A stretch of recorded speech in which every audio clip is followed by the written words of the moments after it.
Okay. All right, and good morning, everyone. Welcome back to another Remote Pathways monthly community call. Today is July 9th, and we are super excited to be here with Kim Avery, our most recent Remote Pathways podcast special guest. So today we get to talk about momentum for the remotepreneur. And my hope is it's July. I hope that you are finding a way to get connected in with your world, wherever that is. You can't see my background, but I am working remote this month. So I'm going to be passing host control to Michelle just in case my bandwidth goes down. That's part of working remote. So with that, want to welcome Michelle and also our special guest, Kim, along with others. It's early, it's 7 a.m. We hope that you've brought your favorite breakfast bevy. And with that, Michelle, let's get you to introduce our special guest for the day. Yes, I'm so grateful, and I'm trying to maintain my excitement because I realize not everybody is a morning person.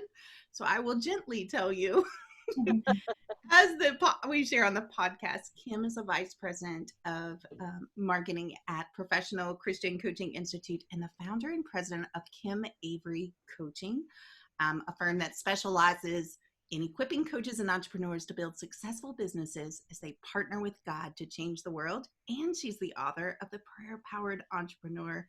And so we're just so glad that you have brought your beverage of choice, Kim, today and joined us at the virtual table. Yay, we're so glad you're here. Welcome. Thank you. I'm really looking forward. This is the way to start the day, right? It's like meeting at the Starbucks coffee shop, except nobody had to travel. You got it. Social distancing, 100%. And most importantly, it's about bringing people together around the table. And that's what we really want to continue to do. As many of you as listeners and just, people who've dropped in and found us, we explore the many varied ways and varied pathways of remote work. So today, I think we're in an area that many of us, looking at our names and looking at who's here, many of us are remotepreneurs. So Kim, we're super excited to dig into this with you and with others. And as always, we have a quick warm-up activity, sort of our opener of the day. We like to do something quick to get people thinking about what's unique or what's different. We've looked at recent topics related to conflict. We've looked at the Enneagram. Today, we're going to dig into the world of the remotepreneur. So whether you are a remotepreneur or not, we'd love you to think about what makes the world of the remotepreneur unique. And who you see on the slide is, of course, some of the digital dozen. I'm super excited that next week I get to do my Muskoka novel marathon writing again. There's going to be a new episode of Remote Pathways coming out. Not quite sure what that is, but after 72 hours of writing, I will know and I'll report back in 2 weeks. So let's engage today on this question of what makes a world of the remotepreneur unique. And I'm going to go to you, Michelle, to kick us off here. Yeah, I would love to. And I'm going to encourage just a programming note here. Do you mind switching your screenshot? Because we're on the, or can you share the presentation slide? You know what? You've got host control now. Oh, so you get to do that. Hopefully you can do that. And if not, I'll take host control back. And that way I can switch the screen. So let's see. Can you shift that, Michelle? Yes, I can. Let's see. All right. So again, as Michelle's doing that, what makes the world of the remotepreneur unique? Let's just verbally go around the room. We've got Kim, who's written, a whole book on the topic of entrepreneurism. Kim, what do you think makes the world of the remotepreneur unique? Well, there's 1,000 ways, which is hence a whole podcast, right, devoted to it. But I think what comes to mind is we were talking about, right prior to everyone else popping on the call, was our ability to arrange our own work world the way we want it. So whether it's my schedule, I can actually change for myself, my job description, my duties. I still have to deliver profit at the end of the month, keep the ink black and not red, all of that good stuff. But nonetheless, I have so much control over working around my biorhythms. about when I want to schedule time off, when I like, for example, I have grandchildren in Atlanta. And so now I take the 4th week of every month off and I drive up there since we don't fly right now. So I drive all the way up there and spend time with them and then drive all the way back. And I can work from there a little bit, but I can arrange to do all my client activities the first 3 weeks of the month and then just take a month off. What other job on the planet would let me do that? Totally. The freedom and flexibility and control. I love that. And I see just how, as you're sharing that, how you're glowing as well, Kim. So, Yeah. How many years now have you been an entrepreneur? I've been an entrepreneur for 15 years. Wow. And it was never a desire or a goal of mine. It just accidentally happened, but I'm so glad it did. Yeah. Well, it's interesting you say that. Same with me. If I had known 20 years ago that I would be running my own business, I would have said, really? But like you, 2003 events really precipitated me to open my doors, move back to Canada, April Fool's Day 2004, and then open this business 6 days later on April 7th. And I haven't looked back, right? I think that's when we love what we do, I think it's it really shapes everything. So I see others on the call. Welcome to you, Melissa. Good to have you with us. Do you want to chime in here? What makes the world of the remotepreneur unique for you? And we'll get you to unmute your mic there as well. I think it's okay. Okay, there we go. There we go. And I apologize. Good. So good to see you. Yeah, good to see you too. And be on the call with this wonderful group. And well, I was thinking, what really did I maybe not like out of office life that I, and what really came to my mind was I can pick and choose who I want to spend my time with, especially virtually. So, it's not happenstance who your clients are. You can choose them, or who your vendors are, whatever you do. And in an office situation, you really can't. And I know that's part of life is working with all types of people, and we still do, but you have a lot more control, I think, this way. Yeah, that's fantastic. And again, just notice the theming, and we'll welcome others who have joined us. Just make sure that you've got your mute on if you've got any background noise. But any other thoughts? Like Michelle, remotepreneurism, you've been doing this work for a while as well. And notice I call it work. It's work life, I would hope. At least that's the way I like to frame it.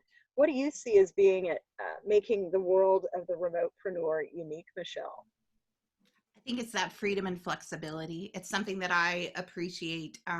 It's Kim was mentioning earlier in our conversation is, I want to go work on my passion project. I can switch my schedule around and go with that creative flow and make things happen. So, and then the opportunity to collaborate. I love collaboration and appreciating other people's gifts and talents, and I can invest in others and bring that to life. So I like that freedom as well.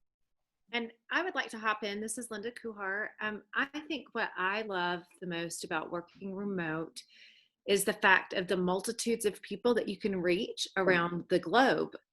I mean, to think the people that we have had the opportunity to connect with, never in a million years, if we were not working remote, then we would ever meet these people. So to me, it's just I feel like the opportunity is really, it's just unlimited. It is. Thank you, Linda.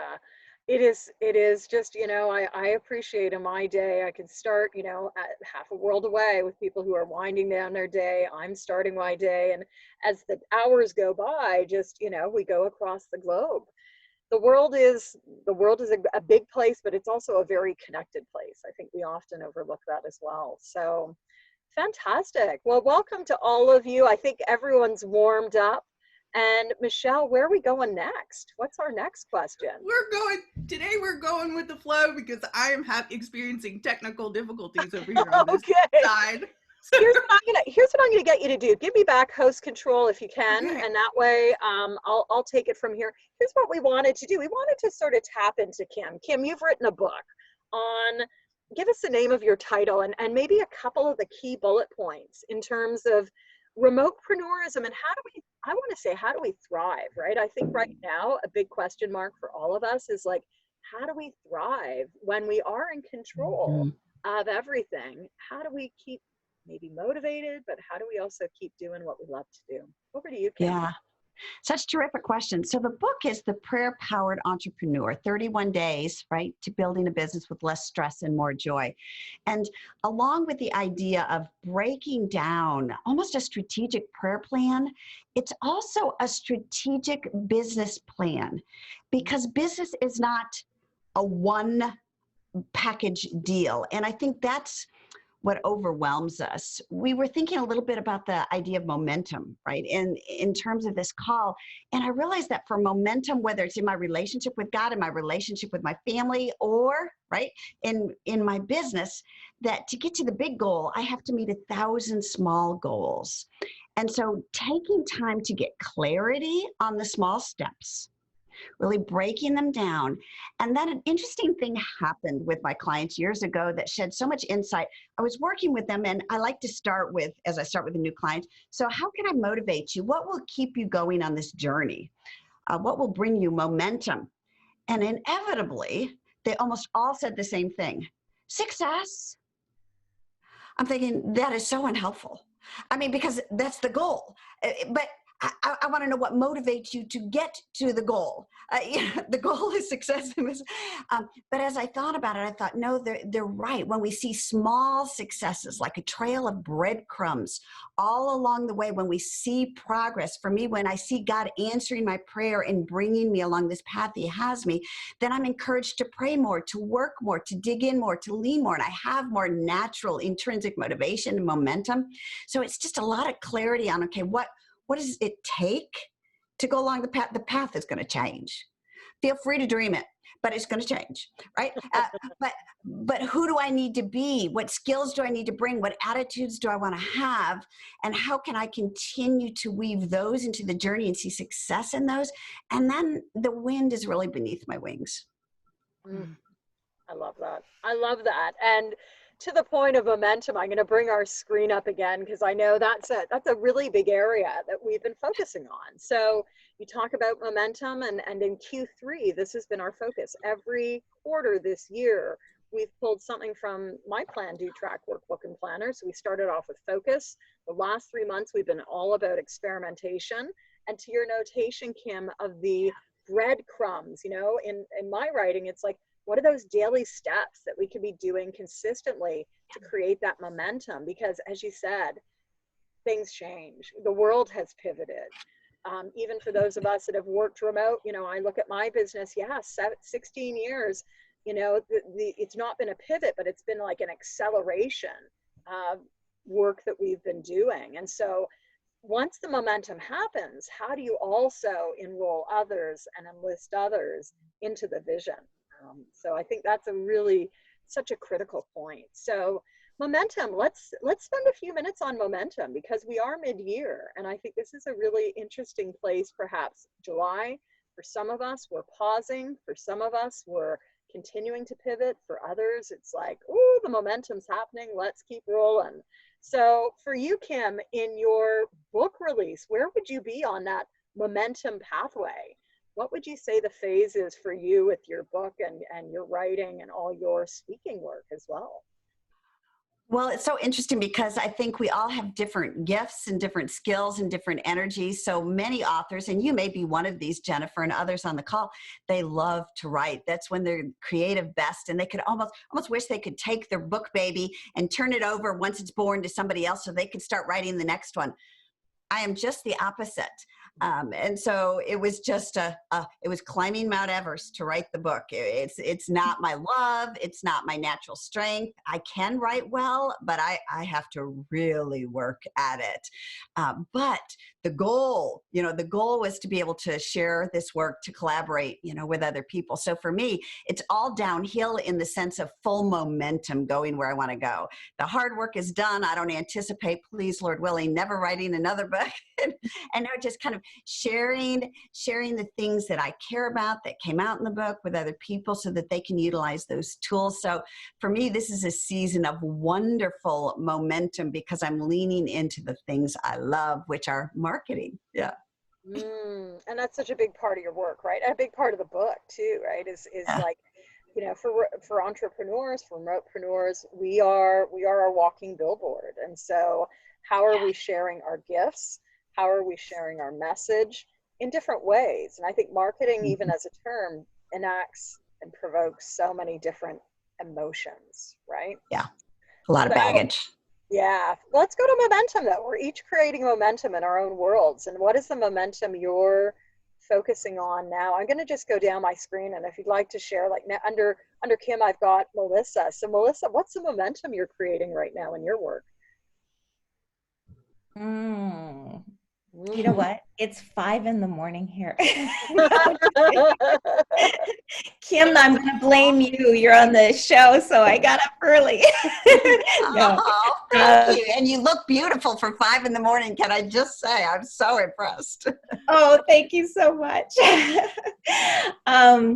Momentum. Well, actually, let me go last if that's okay, Jennifer. Yeah, absolutely. You can keep passing as always. Well, next is Michelle. So Michelle, momentum. Where does that reside in your world right now? Where are you in the pathway of momentum?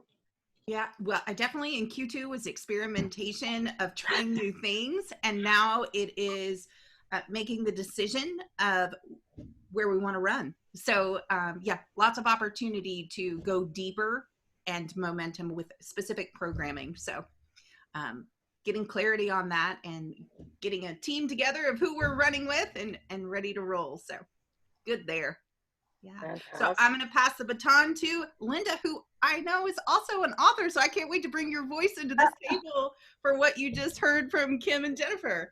Thank you so much. Absolutely. Kim, I was listening to you and I was, you know, you were talking about kind of how painful the process was in writing. I'm like, I think the process was painful in writing, and now I think the process was painful in marketing too. So from this author, I say that it's painful all the way around. However, I'll, you know, I mean, seriously, you know, sometimes work is it's just hard, and you just have to do the tough stuff. However, I've had opportunities to be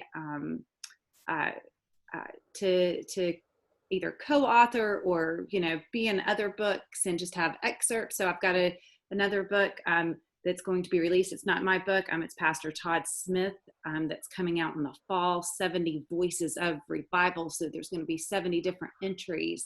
And I was someone that had the honor to be one of those voices. So that's somebody else that's going to be running with the marketing and that has a much larger platform than I. So to me, I thought it was a beautiful opportunity, you know, to be able to guest write, and just I had a great time doing that, because I was like, you know, I know the Lord's going to meet me, and I'm just going to sit down and just see what the Lord has to say when it's time to write, and then pass it on to somebody else to edit it and publish it and market it. So, oops, somehow you're muted, Kim. Oh, I was just thinking that just sounds delightful. I'm so excited. Yeah. Very much. So I'm thrilled with that. As far as momentum, I kind of feel like I'm in an exploration phase within my momentum. So I am just holding my hand open and exploring all opportunities. So, you know, you could say experimentation is in, you know, that's kind of where I am in my momentum. Kim, also, as you said, ditto. You can come up with a plan all day long, but hold it with an open hand, because it's going to change and change and change. And I think as an entrepreneur, that's just one thing. If you can go in and really fully understand that, it will help you to know, you know, to be able to go with the flow. Mm-hmm. And as you said, pull out your strengths. If we can focus on our strengths and really know, like, this is where my sweet spot is, and this is my giftedness, and use those strengths daily, that will propel us and motivate us to continue to have momentum to move forward. So good. Beautiful. And what I love too is that, you know, in the remote space, that in entrepreneurism is that freedom for collaboration. And I just heard that in what you just shared. It's so beautiful. Thank you, Linda, for that. It's awesome. Thank you. I will just add that what you said, Kim, about getting clarity in the small steps spoke to me. So because there are what they call the big shiny object syndrome, right? And right now on the online world, there are so many opportunities to learn, but you have to really pick and choose which ones are going to align right, and realize that clarity will come from being successful on that one thing that you do get the clarity on and take action on. And that will lead you to the next step. And so not to compare ourselves with others that may have, be further ahead, but they're on a different path. So getting clarity on the small steps, that's really powerful. Yeah, for sure.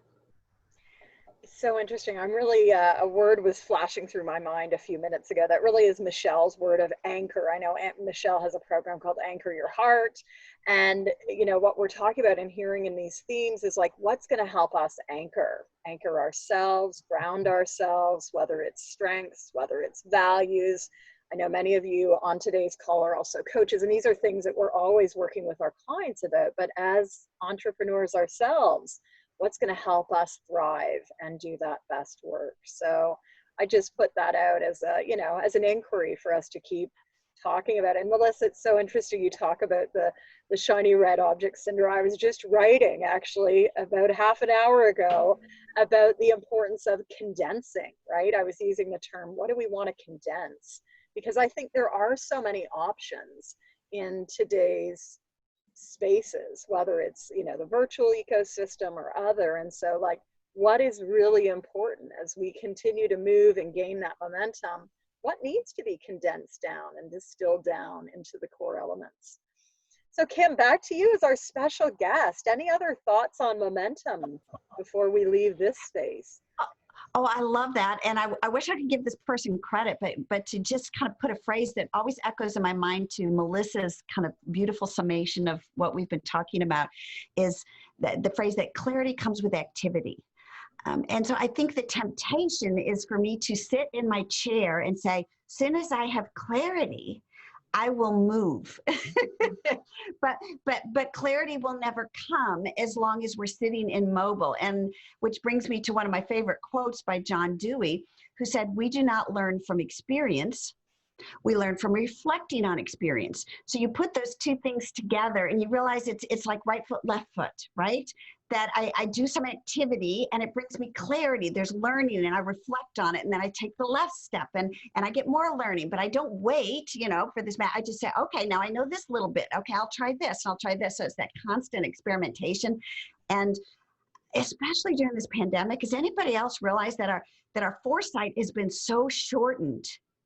We used to see years ago back in February, right? All the way down the 2020 horizon, maybe even dreaming of 2021 and 2022 and 2023. And now it's like, I wonder if in August I'll be allowed to get my hair done. I wonder if it's just all gotten so truncated, but that doesn't mean we don't continue on the path. I need clarity on just next steps, and the path will unfold as long as I keep moving. So back to momentum. Yeah. Yeah.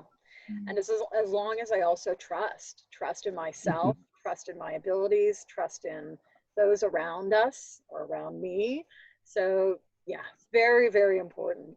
So with that, we've discussed quite a bit here in terms of entrepreneurism, the power of momentum. Michelle put this one in. This is from PlanDoTrack: daily steps and consistent action equals that momentum.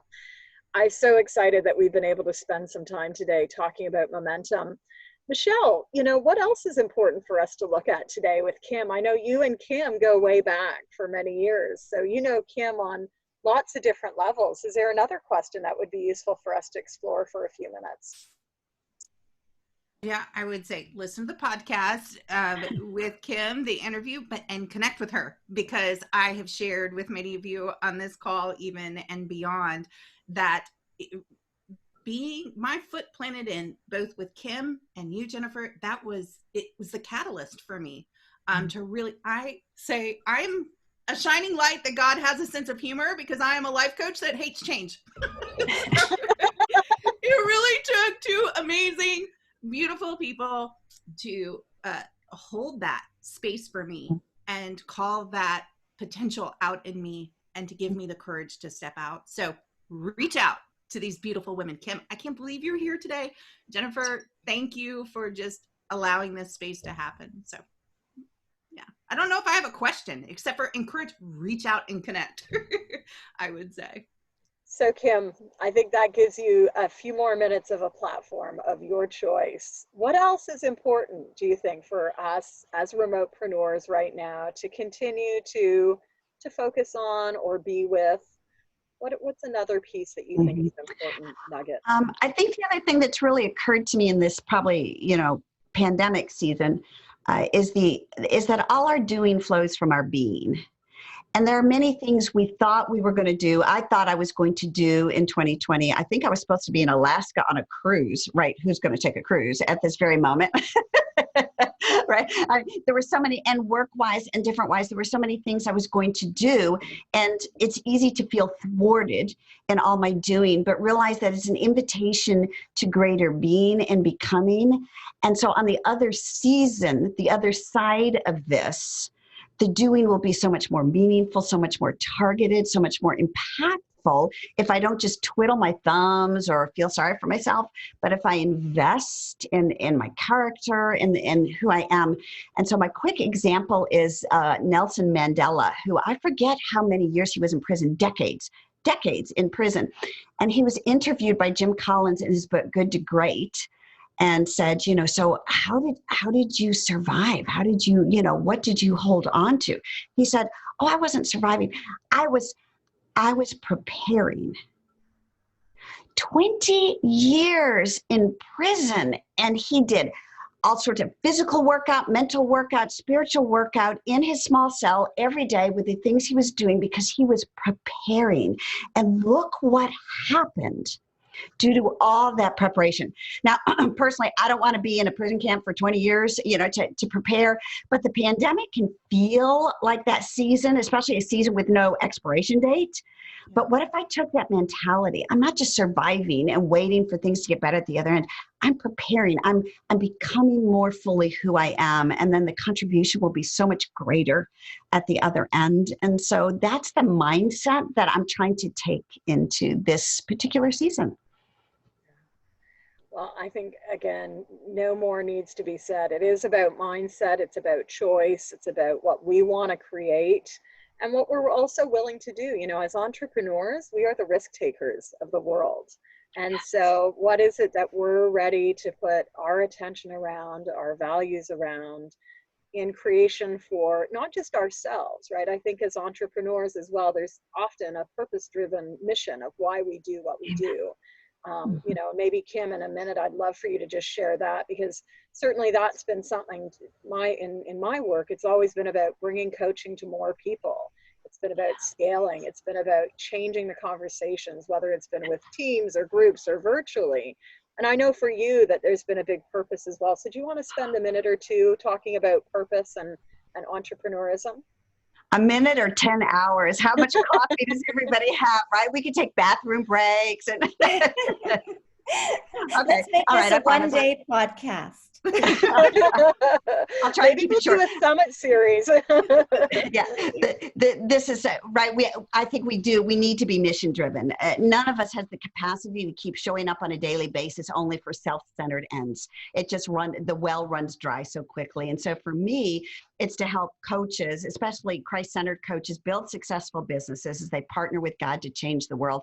And I really believe that in this movement, in this time, when I think about how God is working, it's not so much in the church buildings because, well, not only are they vacant due to the pandemic, they're culturally vacant and they don't have voice and they don't have authority. But does that mean people can't encounter the very representation as we represent Christ to the world as entrepreneurs? People are going to go to the dry cleaners. They're going to go to school. They're going to hire a coach. They're going to do business with the jewelry designer. Whatever your thing is, right? You have an important place to play in this greater mission that God has in the world. So I see God seeding this amazing movement of entrepreneurisms, not just so we can have freedom and flexibility for ourselves and our family, as much as I adore that, but so that we are in a position to reach unreached people for the things that are most important to him, for the things that are most important to us. And so if I can partner with people to help them build businesses, their businesses have to succeed for them to do this. Right? They can't be missionaries. They need to be successful business owners. And so as a business coach, I'm zealous for helping them have wildly profitable, wildly successful businesses so they really can. See, I'm getting all excited, and I really haven't even had that much coffee. So they really can fulfill the mission on their heart. So I'll shut up now. Well, you've tapped into your passion, right? That's a signal that this is your passion. And I love your words, like the zealousness, right? There has to be a passion. There has to be a purpose in all this work as well. Well, our time is drawing to an eye, but Melissa, you've planted a little seed there on, maybe we need to do a full day around remotepreneurism. There is more coming, more to be born in the Remote Pathways world. So stay tuned. And Kim, thank you so much for spending time with us this morning, inspiring us, provoking us with some thinking. Michelle, I'm going to flip to the next slide, but I want to put it over to you in terms of anything else you want to comment on. And just gratitude, so much gratitude. This has been a gift, and I'm so glad. These are very important conversations that we're having. So I just appreciate, Kim, your time and bringing your voice. My favorite conversation is all about your passion project. So that's just me. That's the heart space I like to go, and I love seeing that energy. So great start to the day, and I have no doubt for everyone else around this table. So I'm walking away just inspired today. So thank you. Yes, thank you. Me too. That's Linda Kuhar is very inspired, and it's an honor to meet you, Kim.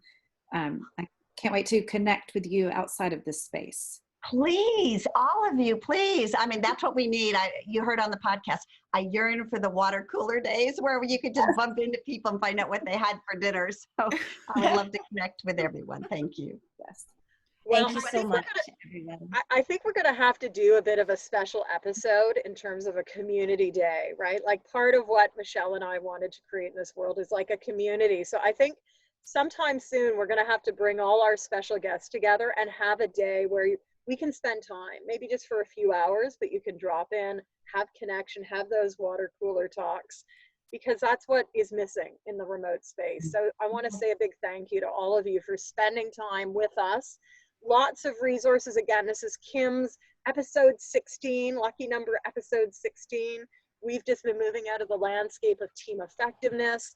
Over at the blog, there's a Q2 mid-year checkpoint. If you haven't had a chance to do that, it's never too late, right? It's like we want to reflect as we go. So the conversation sparker for this week is like mid-year checkpoint. What do you want to anchor in? Where do you want to go? What's going to help you thrive? And with this, don't forget, daily steps and consistent action equals momentum. So Kim, what a gift. Thank you for being with us today. Thank you all. And we are back together again 2 weeks today. Now, our second call of the month, it is going to be at 7:30. So you get an even more time to sleep in. And that will be on the 23rd of July. And with that, we hope that you're going to do well, continue to thrive, continue to have fun, continue to create your mark in the world. Michelle, as always, you get final words. What would you like to say as we go to wrap up? Yes, check out our guest page on remotepathways.com where you'll find more information about Kim Avery and the episode, and just another round of thank you for everyone being at the virtual table with us. Enjoy your day. You guys have a great day. Bye-bye. Thanks. Bye, everyone. Take care, everyone. Be well. Thank you. Bye-bye.